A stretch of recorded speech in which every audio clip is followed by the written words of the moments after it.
Day 5. We have had a full week on topics all about bending but not breaking. And we could not end this summit without rounding this conversation off on speaking directly to this recession that we're navigating through right now.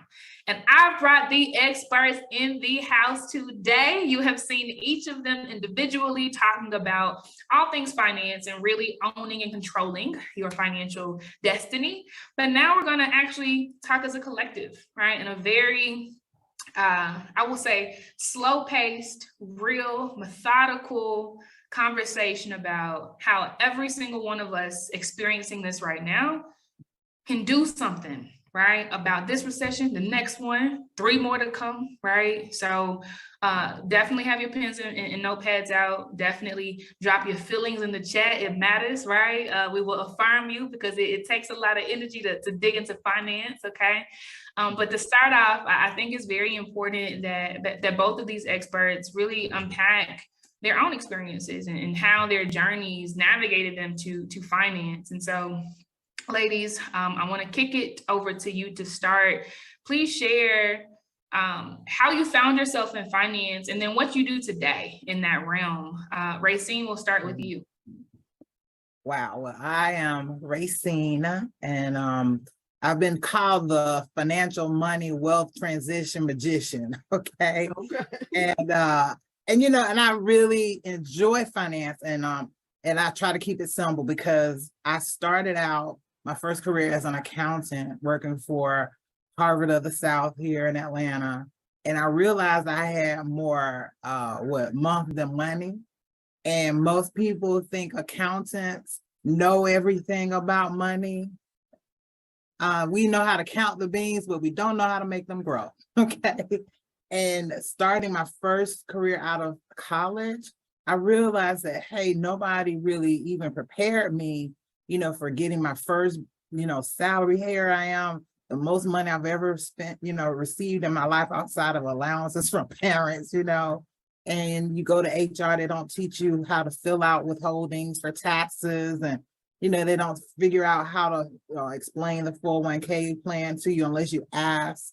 So all of those things, here I am, 22, 23 years old. And I'm like, oh my God, this is crazy.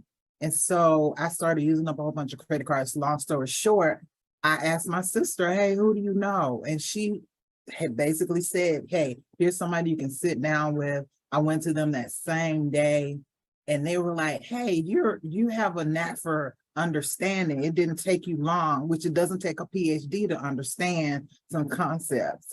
And they said, hey, you would be a great asset as, you know, financial services and a financial plan. And I was like, really? And they said, you have a great skill set, you know, et cetera. So I figured, hey, if I can help myself, I can help others along the way. So that was 1996. Fast forward, you know, so transitioned, you know, tax planning as well as doing the financial services and consulting. So, you know, it's been a great ride, you know, and I'm loving it. I'm in the heart of one of the, you know, greatest counties, you know, in Atlanta for affluent African Americans, you know, and so I enjoy it because now I'm doing great things in my community. So then, you know, that's how I kind of got the real footing of, you know, financial services. Love that, Racine. And I always love how honest and grounded you are, right? Like you talked about how community had to bridge you too, right? To the first person that could help you out. Thank you so much for that transparency. Yeah. Felicia, I'm going to kick it over to you. Please share with us your path to finance and what you do in that vein today. So it's funny, me and Racine have got some overlap in how she got started and how I got started. So this for me became important when I was 27. I was working in the estate planning department of a law firm, preparing 706s, which is the document that you file when somebody has passed. And part of our process was to basically take a picture of anything we were reporting to the IRS. And so one day, a picture of a red Mercedes convertible soft top 450 SL came across my desk. And I'm talking to the husband because the wife has passed. And I said, that's my dream car. And really that was the beginning and the end of the conversation for me. And then what happened is 8 months later, he reaches back out to me out of the blue, and he says to me, Felicia, I'd like to give you the opportunity to buy your dream car. Now, I've completely forgotten about this dream car because, I mean, it was just a passing conversation. And I go, what dream car? He goes, my wife's Mercedes. I'm going to offer it to you for $7,000. Now, folks, this was a $40,000 car that he was offering me for $7,000. And I said, and I paused and I said, well, let me think about it and give you a phone call back the next day.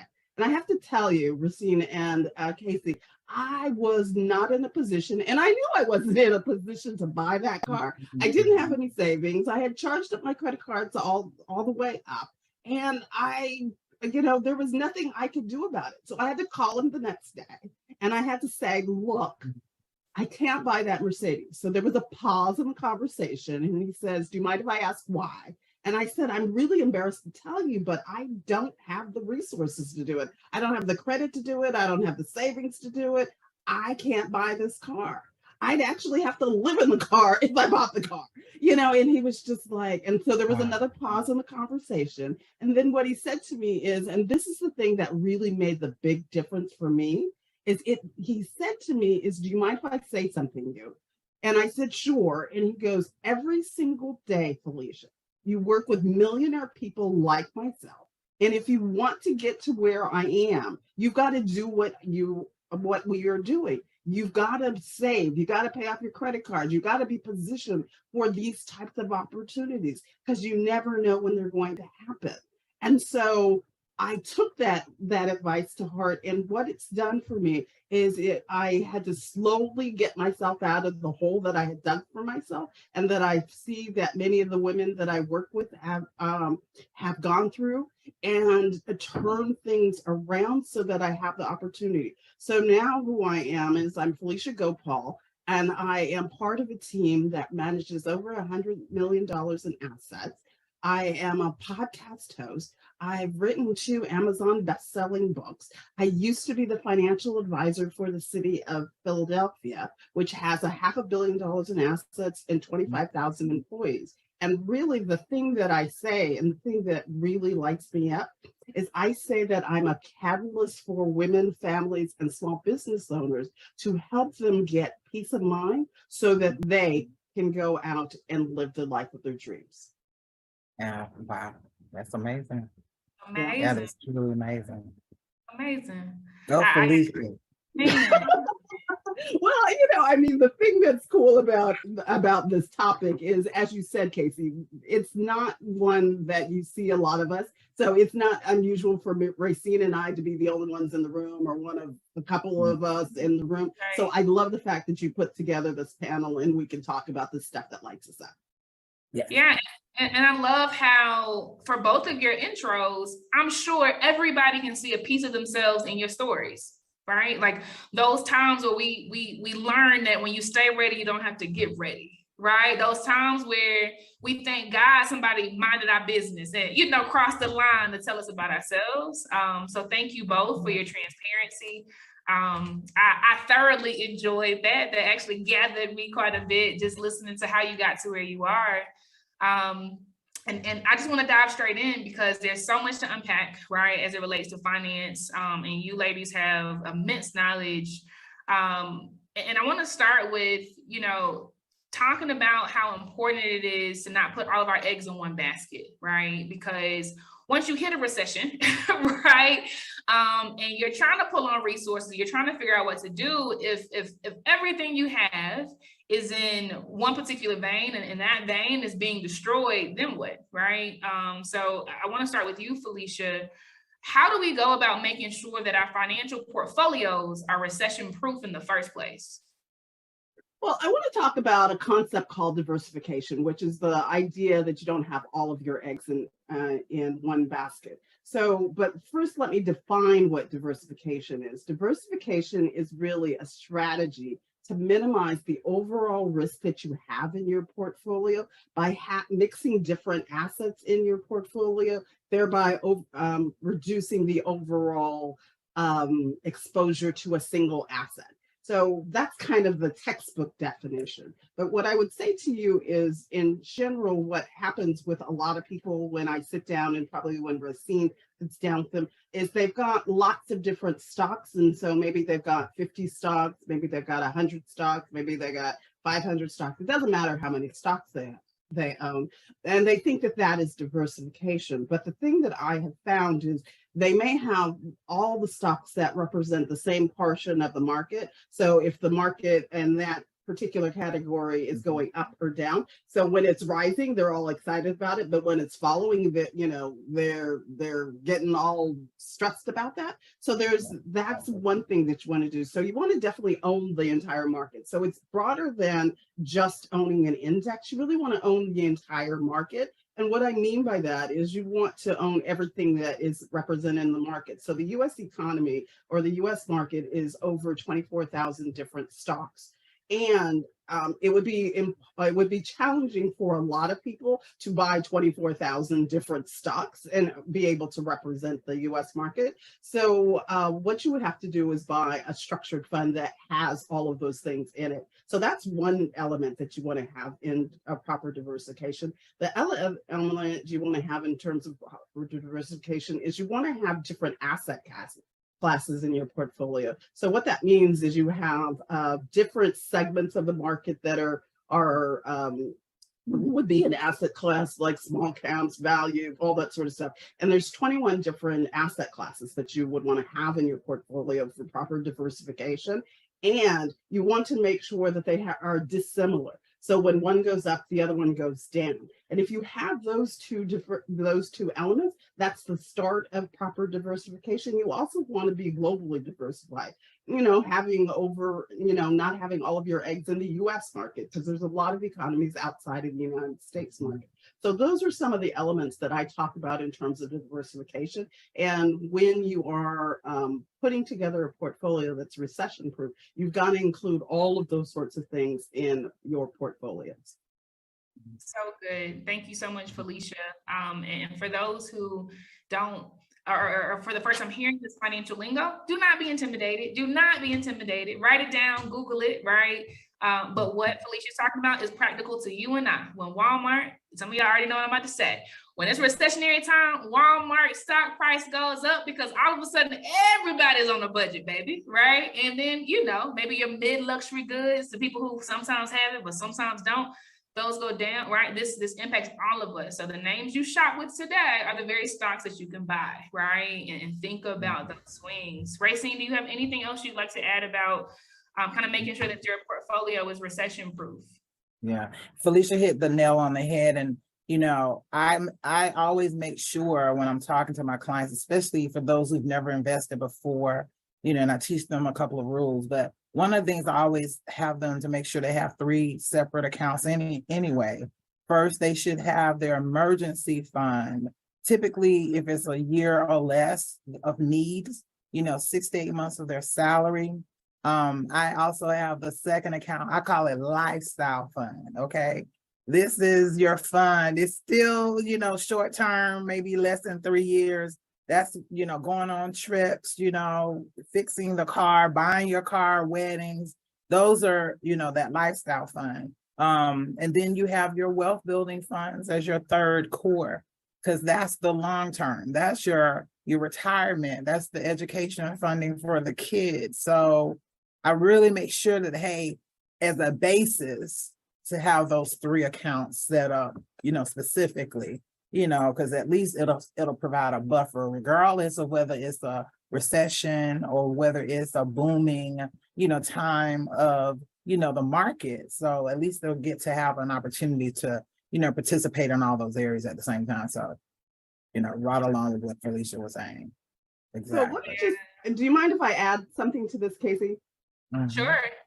So I love the fact that she's got the three different ways that you would manage your funds. I use a similar thing. Definitely want to have the emergency fund. I also talk about having a tax deferred bucket, which is kind of your retirement bucket. You want to have monies in your retirement bucket. And then I also talk about tax-free bucket, which is something that a lot of people don't think about, and they don't have any of their money or very little of their money in the tax-free bucket. So having, I always talk about, you want to have buckets to pull from.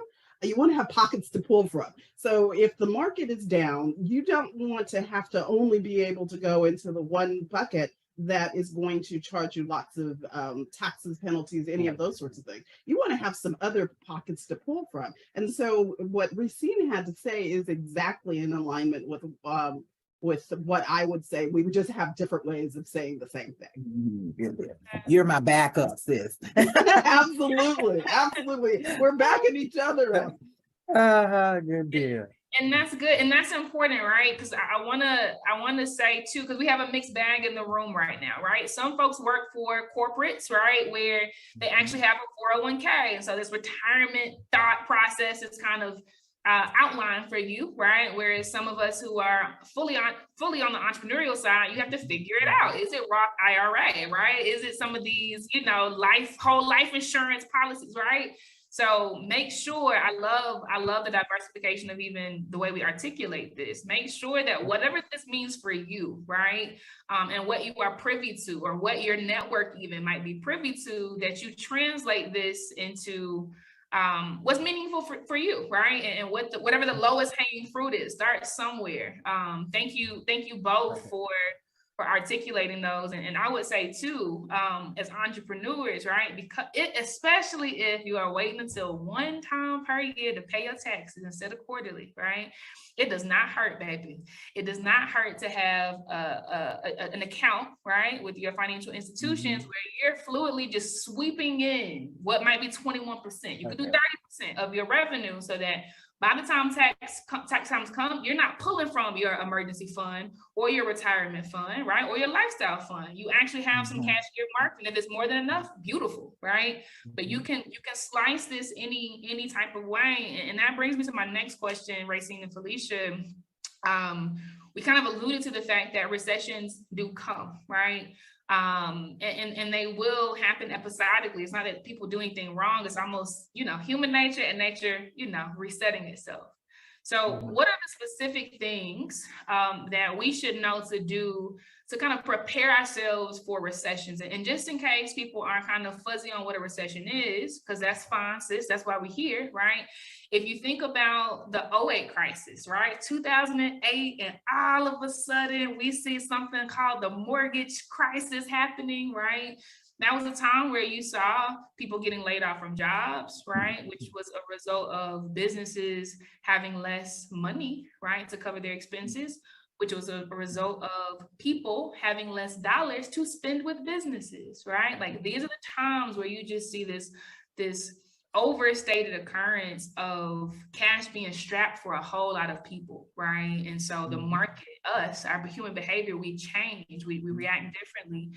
So knowing that recessions will happen, right? Likely every decade that we live in, right?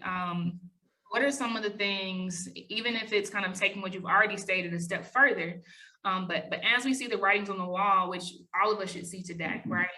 You have, Meta laying folks off. You got McDonald's laying folks off. Something's going on. What are the things that we should be doing in these types of situations to prepare ourselves to make it on the other side pretty unscathed? Racine, I'll start with you. I always tell people first they need to stop and breathe. Take in a breath. Because I talked a little bit about money trauma, financial trauma, how we attack or mentally think about finances and money. So in and of itself, that compounds everything in many ways, speaking from personal experience. And so I tell you to breathe first, okay? And then I also tell you, hey, you can't expect what you don't inspect, okay? That's second. Third, preparation. So for example, I'm gonna speak from personal experience. Okay, COVID hit everybody crazy. To me, that was the practice time. Okay, and that was literally making sure you had your emergency fund. But there were some simple things that I had to do. I realized that, hey, I couldn't go out and eat every day. I couldn't actually, spend money, especially now it's graduation season, wedding season, and everybody's inviting you to those functions and you're spending out all of this money. Well, you got to regroup. So that means you may have to have a budget. And I hate the word budget, but it is a relative, term.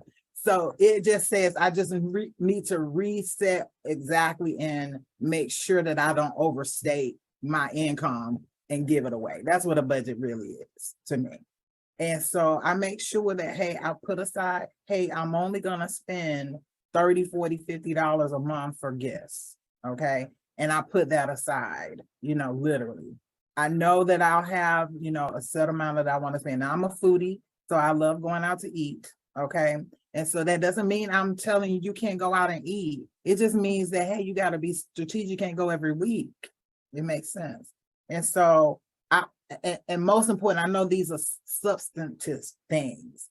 I tell people to put the oxygen mask on themselves first, because you'll find out that everybody's literally trying to help everybody else. They're giving their grandbabies money and not even thinking about themselves, especially retirees, that's what, when we're talking about the lifestyle fund, literally that's what happens. They're not accounting for the fact that they're going to take their kids to Disney World and not thinking what's going to happen, in December, when, hey, they may be laid off or whatever. So those are some functional things. At the worst case, if you're laid off or furloughed, you might have to get a plan B of income. COVID was a really groundbreaking time when people started businesses. Who would have thought, that they would think of even doing a business? So those are some things that I know outside of putting your financial plan in place, and doing your financial house, starting with making sure you had your income protection, then paying off your, first have an emergency fund, then paying off your debt, then starting saving for retirement education, and then literally having the size of it, kind of cemented to make sure that you're doing some things. Felicia talked about estate planning. Oh my God, we won't get into that. That's a whole nother, instructions in case you do not come home. Okay, we haven't talked about that. And I'm speaking for individuals who are families. Also, I'm speaking for those who are business owners and entrepreneurs. The same rules apply, okay? The same foundational things apply. You got to do kind of dual things if you are self-employed. One for your family and set up one for your business. So good. Again, you're making it plain. And if this is edifying, if anybody that's listening, drop a 1 in the chat right now. You are not alone. I am one person who is just in love with this. It's the low-hanging fruit for me. Felicia, what would you add to that in terms of preparing, right, for recessions that we know are just going to come? So what I've just come to realize is that I have a sister from another mother over in Atlanta. Over there, she keeps talking about what I would be talking about. So I mean, I would just kind of piggyback on what she said, but I'm gonna just kind of break it out and just talk about the investment piece to it, which is also something that you understand. And there's really 2 things that I want you to realize on the investment side of the equation, because oftentimes that's how we foster and grow our businesses, by investing back into it. So there is an emotional side to being an investor. And there's actually a science to being for handling the emotions. So Racina and I could probably have a conversation about how we have put together the best plan that we know how to offer. And then the client starts thinking about whatever, or somebody is in their ear talking to them about whatever, and their emotions get into it, and then they go in a completely different way. So there's the whole emotions part of it. And we've got an academic board of directors that includes David Eagleman, who does The Brain on Netflix. And so we've got people who are savvy and knowledgeable about the science of human behavior and its impact on investing. And then we also have the academic side of it. You know, we've got Markowitz, who won the Nobel Prize for his theories, and we include the science of it. So it's the combination of those two things that are really important in order for you to get to the long-term investment results that you're looking for. So I would say that those are the two things that I would double tap that supports what Racine just had to say. Love that. Thank you so much, Felicia. Thank you both. And speaking directly to entrepreneurs, you know, I want to give you the game on what happens inside of ivory towers for multi-billion-dollar deals, right? So back when I was a banker, right, I was structuring multi-billion-dollar loans for tech companies who would come and say, Casey, I want literally, they could be cash burn. Uber is one of them, right? I want $3 billion, a line of credit to pull on. And my response to them was always, okay, show me your projections in a stress case scenario. Because I wanted to see, without me telling them what I wanted to see, I wanted to see how they were going to behave, what their forecast showed in their decision-making if things hit the fan, right? If a recession happened, if all of a sudden something happened, let's use Airbnb for an example. If something happens where people can't stay in these houses, you think they're just gonna, you know, gobble up. Specifically with this Airbnb example, their response was, I think it was about $10 billion that they wanted, right? Their response was, I mean, come on, look at us, right? Like hotels are going out of style. Like there's no way that something can happen where people won't have an appetite. If anything, we're gonna keep growing. I still needed the stress test situation, right? Because I needed to see, much like I'm telling you, that management knew how to navigate these environments, right? In a way that allowed them to stay afloat. Long story short, Airbnb stress case projections, they gave me a 5-year projection period, and it actually showed that they were going to cut their marketing budget in half. Smart, love that, love to see that, because that saves cash flow and keeps it inside of the company. They were going to lay off about 20% of their workforce. Hate to say it, but love that. Like you got to keep the, you know, these aspirational folks who are innovating, you got to pull it back. And their stress case showed they could still pay us our money back in a recession, right? They got the money. Now, 2020 came. Guess what happened? Shelter-in-place orders rocked the entire world, and Airbnb had to do something about it. They actually took their marketing budget to zero during this period. And in the summer of 2020, they were the only tech company in Silicon Valley that reported a profit. Wow. Wow. Powerful stuff. Because when you stay ready, you don't have to get ready. And so something I would tell all of you listening on the business side, keep the personal intact, baby, because you got to put the gas mask on yourself first, right? Just like Racine said.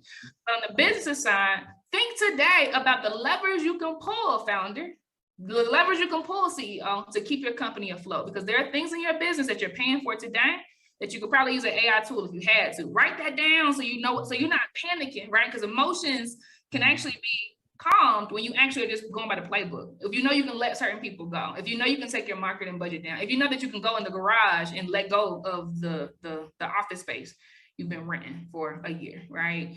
But love this, and I know it's a lot to chew on, but all of these things matter, and just, you know, start somewhere. So Felicia talked about the science of this thing, the science of investing. Racine, that makes me think about what you talk about sometimes, which is the rules of money, right?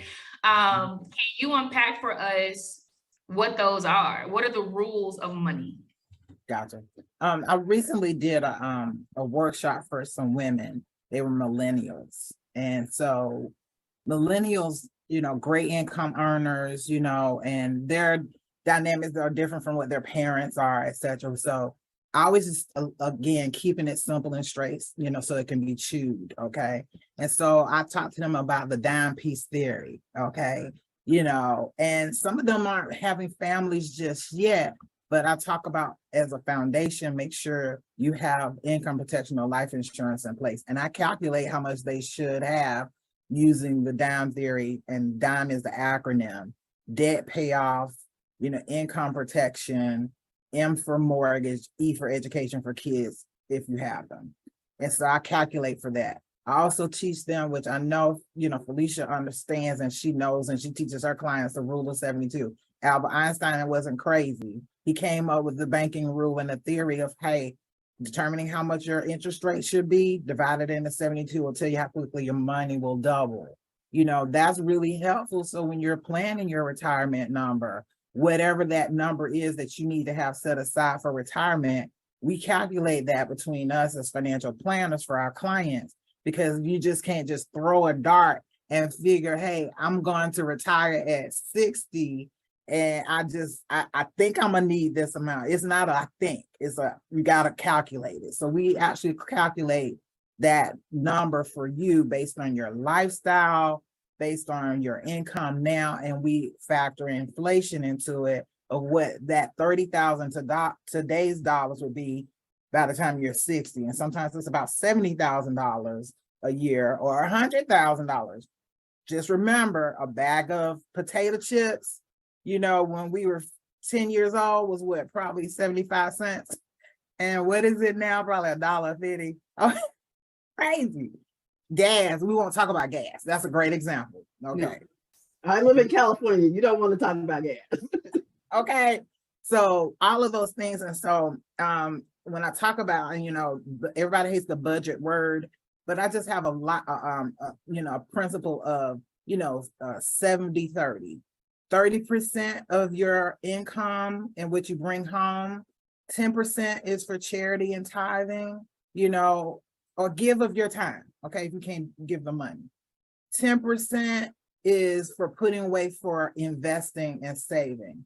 And the other 10% of that 30 is wealth building, retirement, etc., education fund. Okay. The other 70, it doesn't say you can go spend wildly. It just says be mindful of where your fixed expenses are, which is, having your light bill, gas bill, food, entertainment, making sure those things are, evaluated for sure. And so some people may say racing 70-30 is, a lot, 30% of my income being saved. Okay, well, start off small, do 80-20, okay? And then graduate into the 70-30. Sometimes it's based on age. I might do the 80-20, okay? Because, some people need more income in their lifestyle. So, but otherwise, those are great foundational things as a start. And then most importantly, people say, well, I get a financial plan. Get somebody who can put a plan in place. Okay. Testify, girlfriend. I'm very passionate about this stuff. I get crazy, people say, Racing, I can't afford one. You can't afford not to. Okay. We can do everything else. You go to a doctor, you go to a dentist, you go what? Think about all the things find your core of I call it your Fab Five list, okay? A mental health therapist, an accountant, a financial planner, a doctor, and, and then a good friend that you can bounce things on that have a like mindset, okay? Pick your Fab Five, but make sure that one of those people in that Fab Five is your financial planner, okay? Make it cute and sexy. I got a financial planner. Okay, a money manager. Be cute. People like it's sexy. It's sexy. Okay, it's sexy. Okay, we may have book and theory and structure when we're talking to you, but it's sexy. Okay, it's sexy. So I hope that helps. I really do. And what's not sexy about finance? Come on now. Hey. Love that, Racine. And I love the practical rules of thumbs that people can remember, right? They can remember 70-30, right? They can remember what's inside of the 30%, slice of the three ways, etc. Thank you. So the DIME acronym, those are just easy to live rent free in my head.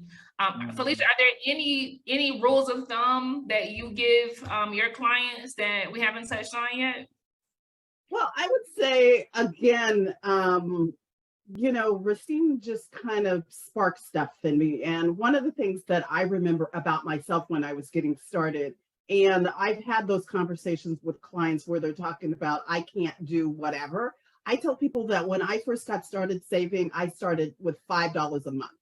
And my friends and my family were like, $5 a month. What was the point of $5 a month? But what I was trying to do is I was trying to get into the discipline That's of right. doing something for myself.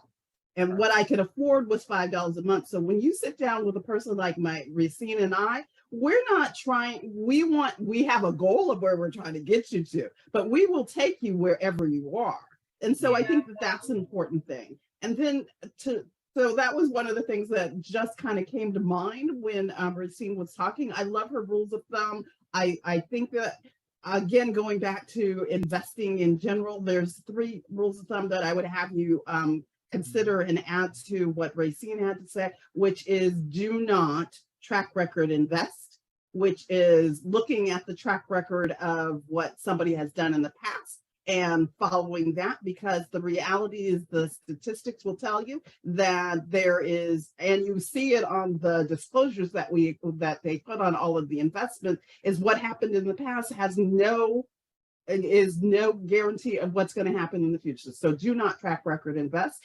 Do not stock pick, because the reality is nobody knows what a particular stock is going to do. Everything that is already knowable about that stock is already built into the stock, the price of the stock, and there's nobody who can tell you without lying that they know what a stock is going to do. So everything is already built into the stock. And then the last thing is I would really just have you don't try and time the market. So if I looked at a study before I jumped on the line with you guys today. So I was looking at a study that was a 20-year study that was over 5,000 different days in that study over 20 years. And if you were put in $10,000 at the beginning of the study, and you went 20 years in the future, your $10,000 had gone up by a factor of 5 to over $50,000. But if you happen to be out of the market on 5 of those days, the returns that you got would drop by about 40%. If you happen to be out of the market by 10 of those days, and I'm talking 10 days over a 20-year period of time, your returns would have dropped by over 50%. And if you had basically missed the top 30 days out of a 30-year period of time, your returns would have been basically flat over that time frame. So that would really be the thing that I would have you do, is do not market time, because the reality is you won't know what you missed if you got out of the market, and you will never experience the highs that the market delivers. So that's what I would add to what Racine had to say in terms of investing. Thank you, Felicia. Oh, go ahead, Racine. Felicia, right on the money. And I'm gonna even top off what you said. People expect for it to be done overnight. Right. They're wanting quick results. Right. Yes, they do. So yeah, quick results, and it's not quick. It's not overnight. You know. That's right. And we're in a vein. I actually want to stay here because people, as we all know, they can be very reactionary, right? On either side, right? People can see something being hot and they want to gamble with some money that should not be gambled with, right? They want to over speculate. And I want us to really make it plain here, right? Like, I want us to really unpack the behaviors that we should lean into, right? And the ones that we should avoid, right? Because even gambling and speculating, that can sound kind of foo-foo in the air, and folks might not know that they're actually doing that, right, in their day-to-day behaviors. Felicia, I'll kick it over to you. Can you frame for us what we're talking about when we say, like, don't speculate, don't gamble, right? Like, be well disciplined. Like, what does that mean, right? And then what are the behaviors that we should be doing, right? So that everybody that is listening right now gets it and they can exercise it. Well, I think first and foremost, we need to just acknowledge that people are irrational and irrational, and they often are influences by things that they don't really recognize that they're influenced by. So if we think about what's happening in the world, you will see magazine articles, headlines that are saying that, hey, the sky is crashing, and so you take a particular behavior based on your belief that the sky is crashing, or you're excited about a stock. I see that all the time with my technology folks out in Silicon Valley. They're excited about the company that they're working for, and so they put a ton of their money into that particular stock, and they're excited about what is possible from that. So really, it's the emotions that drive their behaviors, and their emotions really can get in the way of their long-term results. So in terms of, if you were looking at just, there's a company called Dalbar that studies the behavior of people, investors. And so one of the Dalbar studies that I saw recently was saying that the S&P over a 20-year period of time returned a 10.65 rate of return. Individual investors got a 7.13% rate of return, which is about 3.5% less. So what's the difference between what would have happened if you bought the S&P and what individual investors did? Well, it's because they're doing the wrong things. They're coming in and out of the market at the wrong time. They're letting their emotions drive how they're doing it. It turns out that they end up being in the market on average 4.65 years. So every 4.65 years, they're changing the way that they're doing things. So they're not being disciplined. They're not being diligent. They're not being prudent. And those are all the things that you need to be a good long-term investors. So you don't want to speculate and gamble. You don't want to guess where you think the market is going. That's relying on your feelings, and that will get you into trouble every single time. There's a thing that I say is, what you want to do is you want to think long term. And what I say about that is, if you were getting on a plane and you were going from California to Atlanta, where Racine is, you don't want to jump out of the plane before you get there. You want to get to where Racine is in Atlanta. You do not do that. And as investors, a lot of people don't follow what they set up, and they get out of the plane before they get the results that would have been delivered if they had stayed in the plane. So that's really the last thing that I would have you think about. Love that. Beating the recession, and it's as simple as riding it out, waiting. I love that. Racine, anything you want to add onto that? No, I think Felicia hit the nail on the head for that. Just perfect. Stay the course. Just stay the course. Stay the course. Ashe. And so we've been talking a good bit about the stock market, right? Obviously, there are different buckets. You have savings accounts, obviously, you can have retirement accounts, right? But these stock market accounts, brokerage accounts, right? Write that word down. This is where you have more autonomy, and it's not necessarily penalties, right? It's kind of on you. If you come out of the market, like Felicia's talking about, like, that's on you. If you get back in, that's on you. I want to double click on that piece a bit, just in case some folks are inspired or already in the market, right? And want to do something a little differently than holding all of their savings in, a 0.01% interest bearing savings account in commercial banks today. So Felicia, you said earlier something about, the price is already baked in, right? Like the value is already there. Like what you see is already incorporating all these factors. And what you're talking about, right, is the fact that some people kind of squint at stuff and like, oh, they don't know. It's about to, it's about to move, right? Just in a primer way so that anybody can understand this. One, what do you mean when you say that the price is already baked in, right? And then number two, are there ever times where some folks might see are there ever exceptions to the rule, right? Like, are there ever times where some folks might be able to see something that the stock market is not picking up there? Just kind of hitting both of those sides. So that's a great question. And I'd say that there's really two views of investing out there in the world. There's the one view of investing, which is that markets are efficient. And there are people out there who know something that the rest of us don't know, that they'll be able to leverage so that they can go ahead and take advantage of the mispricing in the market, and they can make a difference. So that's kind of one view of the world, that the market is efficient. Now, the statistics, and I'm a numbers girl. So me and Racine are numbers girls. So we always look at the numbers. So what the statistics will tell us is that view of the world is not supported by the numbers. So I have a different view of the world, and my view of the world is supported by Nobel Prize winning theory, which is the markets are efficient. And if you believe that the markets are efficient, you believe that everything that is knowable about a stock is already baked into the market.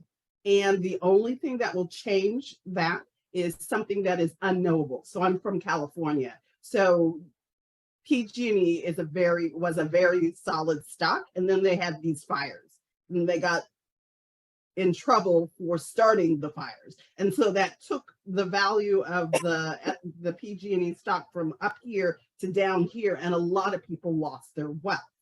And so that was completely unknowable. And you couldn't have said that there was going to be these fires that PG&E was going to get held liable for, that was going to tank the stock. So that was completely unknowable. So I believe that everything that is knowable is already baked into the price. And the way that you avoid the downturns in the market is you believe that and hold and do the things that are consistent with that particular worldview. So again, there's two different worldviews, and the actions that you take are consistent with that. So if you believe that there is something that is there is somebody out there who can know something that you don't know. First and foremost, if they knew something that you didn't know, then they could be liable for insider trading. But that's another conversation. But on the other hand, your actions are really consistent with that. So you would be stock picking, you would be market timing, you'd be track record investing in that world. Whereas the other world is really about the science and academics. And I'm a big proponent of the science and academics over the other world that you could potentially exist inside. Yeah, and I appreciate you bifurcating the two and making it very simple, right? Those who believe that the market is inefficient and you can game it at the right time. Those who believe that the market is efficient and like we all are the same thing. Here we are, like let's just behave the way that the data is telling us to. This, and I think it's a ring a bell for some folks, right? When I was in corporate, and we would be issued stock. Even if we actually weren't issued stock on the banking side, they would want to track every stock move that we made, right? Purchases, sales, et cetera. And it's because we had access to insider information. What do you mean, Casey? We knew which companies were about to buy other companies months before the rest of the world knew. And so what could we do? We could actually buy that stock, right? 2 months before anybody knew that they were about to double in size from acquiring somebody. And as the stock price rose, we would make that money, right? Because we could act on inefficiency, right? We knew something that most people in the world did not know. And literally when we would do these deals, they were safeguarded. Only 5 people, we would call it deal names like Project Platinum, Project Zebra, so nobody knew. Now, the way the bank and many of your companies, especially if you're receiving stock, circumvents that is they say there are these blackout periods, right? Like there are certain times where, especially when they know something is going on, you can't trade, you can't move it, right? Which goes back to what Felicia is talking about, like ensuring market efficiency, right? And so I'm saying this is that so that some of you who are either just investing today or have a side gig with your entrepreneurship journey and you are inside of a company, right? So that you understand these dynamics that are just rules in your head. So you understand why these things happen. You understand why CEOs who do this big merger go to jail sometimes, because they literally game some stuff before the rest of the world knows. You understand why a lot of politicians, when they know some bad stuff is about to happen, and they sell off the stock real fast before they make their announcement to the public so that their portfolios don't shrink. This is why they're going to jail, right? And so the more we understand how folks are moving in the world around us, the more empowered we are to show up and make good decisions and to safeguard our own companies, right? Very insightful, Felicia. I appreciate you sharing that. And believe it or not, y'all, we really winding down on time. I feel like this has flown by. So the best thing I can do, y'all, for us all is just to have it be open floor for both Racine and Felicia. Like, ladies, if there is anything that you would leave us with, and you can take your time with this, okay? If there's anything that you can leave us with that you see as pertinent, right? Your top one or top two tips, right? Around making sure that as many Black women as possible make it to the other side of this recessionary environment unscathed, right? Please leave us with those gems. And again, you can take your time with this, but pour on us, right? So that we can do the things that we need to do with strategy. I believe that success is strategic, not accidental. I just believe that. And so I think we can all glean a lot from your closing words around your biggest tips for us in this recessionary climate. Either of you can start. Go ahead, Racine. Okay, good. Wow. I got not a mouthful, but just again, putting the oxygen mask on yourselves. Okay. That's first and foremost. The second, your Fab Five list, your circle with, and I'm saying this for you as an individual and as entrepreneurs, okay? And then putting a written plan in place. Yeah, you may deviate from it, you may tweak it, but stay the course, okay? And Felicia hit the nail on the head when she was talking about people jump in the market and jump out because they're hearing what's going on in the news. Hey, you can't do that. You got to stay the course. Yeah, again, tweak it. And then just one even impactful thing is, we talked about the finance, but also the tax people, we aren't talking about it. We aren't really looking at what we're doing through the year, our withholdings, making sure we're efficient on our taxes, paying for taxes, especially for entrepreneurs, you said, setting aside for, our income tax bill. And then literally by April 15th, everybody's trying to fix something that happened 365 days ago. And, we can't squeeze blood out of a turnip, as my mom would say, okay? And most important, getting your estate in order, okay? Giving instructions, let it be the last love letter to your family of what needs to be taken care of if you don't show up tomorrow. We're talking about making sure we have money to live off of, but we're not talking about, hey, if we don't show up, what happens in that respect as well. So those are some core things I believe. So sobering. I'm gonna let some silence rest on y'all because I know y'all are saying some woo after that, but that's like big sis talking, let that sink in, write it down, make some action plans. Love that. Felicia, what about you? And again, you can take your time with it. We are all ears. What are the final tips you would leave us with?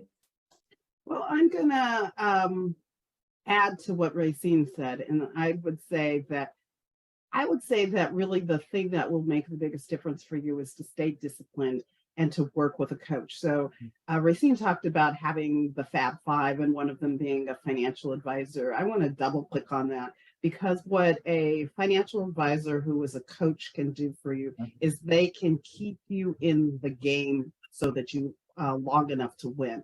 I was watching a video of Michael Phelps talking about the success that he's had over his career.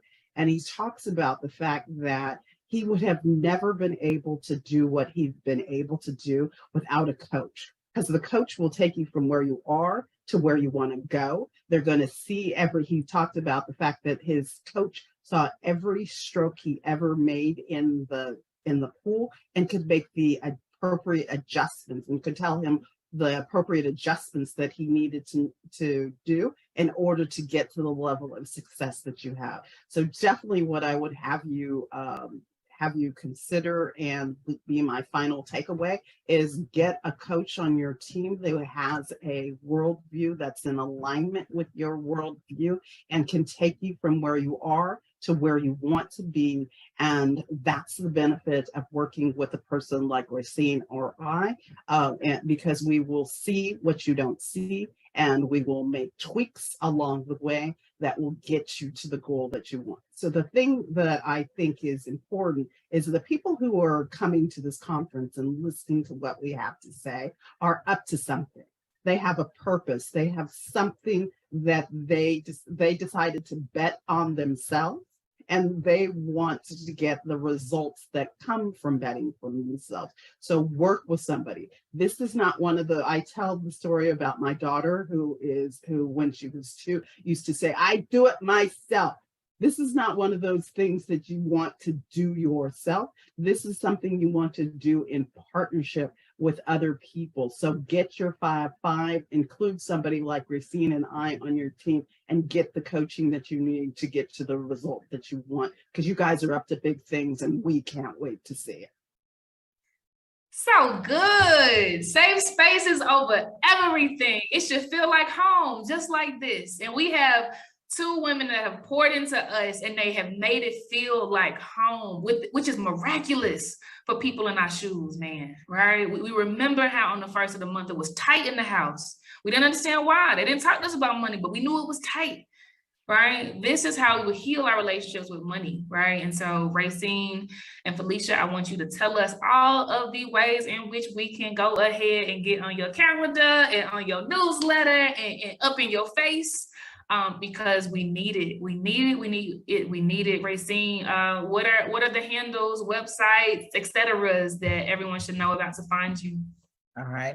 You can find me at www.racine.reichard.com, and Instagram is Racine_Reichard, and Facebook group is Dream Team for Facebook. Reichard Dream Team, I'm sorry. On Facebook. So definitely, and definitely hit us up. We're 800, we're in multiple states, so it's not too many places that we're not certified. So wherever you are, we can take care of you as well.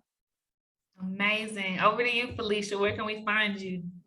So I am everywhere at Felicia Gopal. Gopal is spelled Gopaul. Felicia Gopal. I'm on Facebook, LinkedIn, Instagram, everywhere at Felicia Gopal. But what I'd also like to invite your people to do is use my URL chatwithfelicia.com/blaze.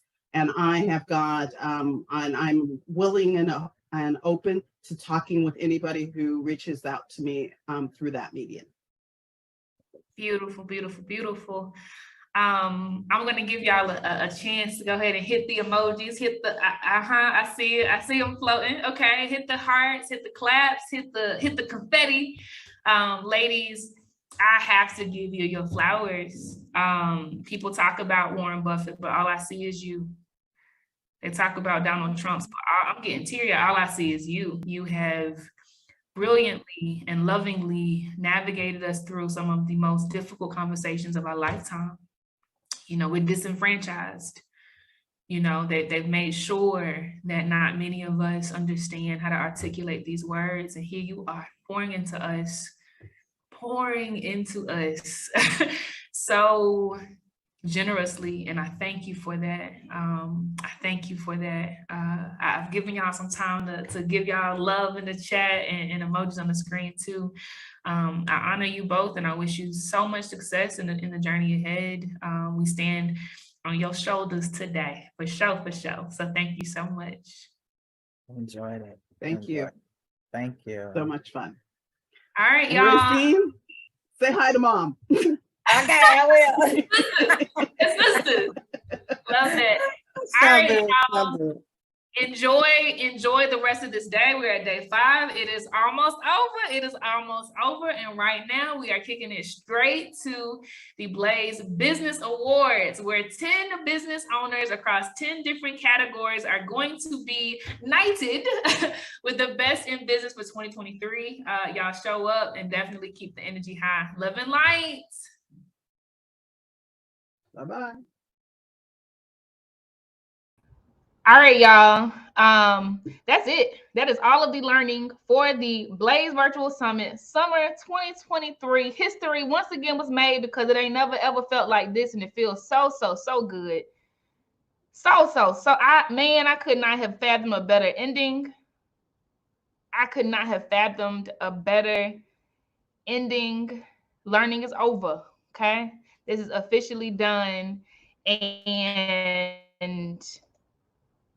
we supposed to go on to the Blaze Business Awards, okay? But I just need y'all to give so much love to Racine and Felicia. Just real quick, we do not have time to do no Q&A now, okay? We don't now. But just give them some love real quick. Let them see it. Let them feel it, because I mean that people keep telling us about these people that don't look like us, but all I see are these 2 women. That's what it looks like, baby. That's the best of the best of the best right there. That's what it looks like. That's what it looks like. Like, that is what it looks like. And so if you have ever been afraid, as most of us have been, reach out to them. Reach out to them, DM them, get on their calendars, have the consultation, let them hold your hand, cry about all the things that you are fearful of, and let them rock you until it feels better. Because they will. They will. They will. One of the best leaders I have ever come across, his name is Dr. George Frazier. He said, give until it hurts, and then give some more until it feels better. And that is the personification. These 2 women are the personification of that. Okay. So yeah, get on their calendars, man. Like, this the last session. Ain't no more learning for this right here after this. Ain't no more learning for this right here after this. And you got 2 women. There are very few. We can count them on 2 hands who know how to do what they do. But we got them right here. Okay. So get on their calendars. They need to be on speed dial. I mean that. Thank y'all so much for talking so colorfully about beating the recession. It didn't even seem scary, y'all. We are officially done with the learning segment. There are a whole lot of contestants who are waiting for us in the official awards announcement segment. So meet me over there, okay? No more learning now, so you can put up your pen and paper. I hope you got what you needed. This is history. I got goosebumps. This is history. We did the damn thing, y'all. This is us right here. We did the damn thing. I will meet y'all on the other side. The 2023 Blaze Business Awards are announced. We have people who are going to give acceptance speeches.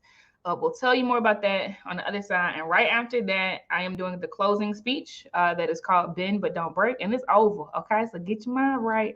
I'll see y'all